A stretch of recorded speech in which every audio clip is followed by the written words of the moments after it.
ఈ భూముల రీసర్వే సరే, ల్యాండ్ టైటిలింగ్ యాక్ట్ దాని పక్కన పెడదాం. ఆ ల్యాండ్ టైటిలింగ్ యాక్ట్ చాలా గందరగోళమైంది, దుర్మార్గమైంది, దాన్ని రద్దు చేస్తామన్నారు, రద్దు చేశారు. భూముల రీసర్వే, ఈ రీసర్వేలు కూడా భయంకరమైనవి, అన్యాయమైనవి.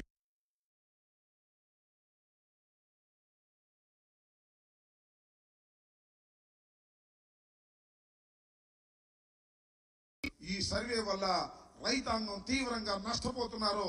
మేము అధికారంలోకి రావడమే ఆలస్యం, ఈ రీసర్వే కూడా తీసేస్తామని చెప్పేసి ఎన్నికల్లో అనేక ప్రగల్భాలు పలికారు. వాస్తవానికి అవన్నీ కూడా వేసి చూపించాలి. కొద్దిగా ఇది క్లారిటీ లేకపోవటం వల్ల చంద్రబాబు నాయుడు గారు ఏ సందర్భంలో ఏమన్నాడు, జగన్మోహన్ రెడ్డి గారి గురించి, ఈ రీసర్వేల గురించి, ఈ రీసర్వే ఎంత ప్రమాదకరమైంది, మోసపూరితమైంది, ఈ రీసర్వే చేయడం వల్ల రైతులు నష్టపోతారు, జగన్మోహన్ రెడ్డి గారు కావాలని రైతుల్ని నష్టం చేయడం కోసం ఈ రీసర్వేలు పెట్టాడు అనేటువంటి మాట మాట్లాడారు.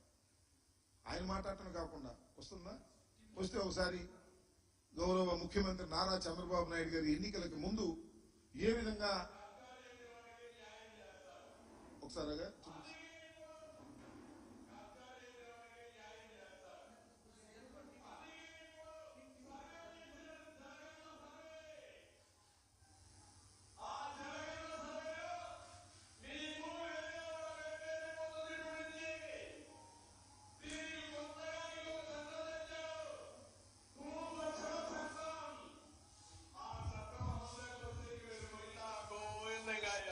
లేదు.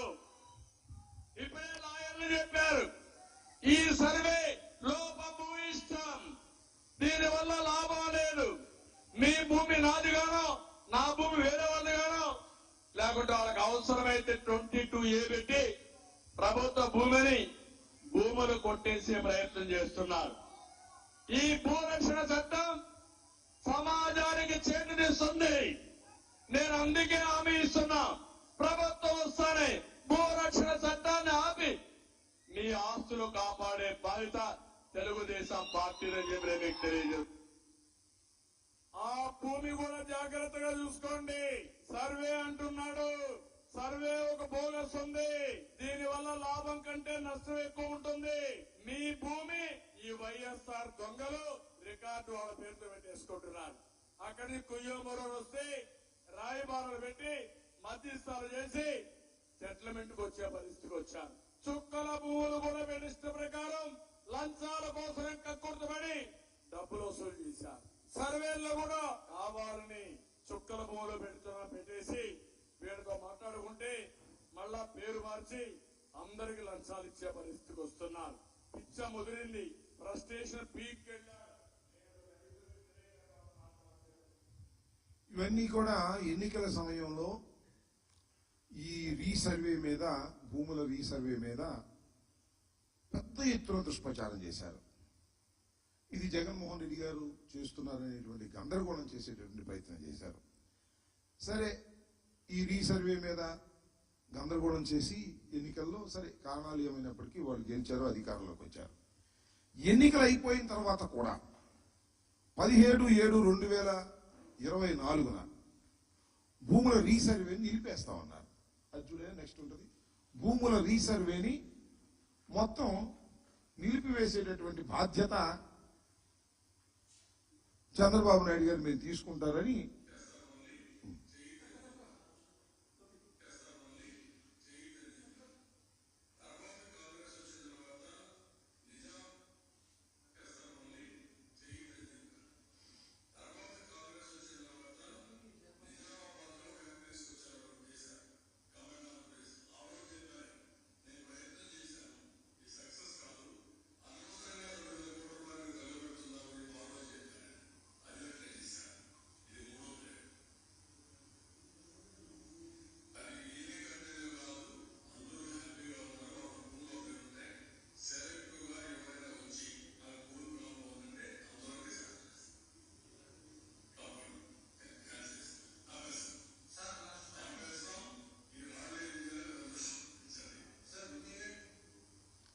అంటే రీసర్వే ఆపేస్తాం. ఎవరైనా వచ్చి అడిగితే వారి మాత్రమే చేస్తాం, ఈ రాళ్ళని ఏం చేసుకోవాలో అర్థం కావట్లేదని చెప్పాడు. ఇది ఎప్పుడు చెప్పింది?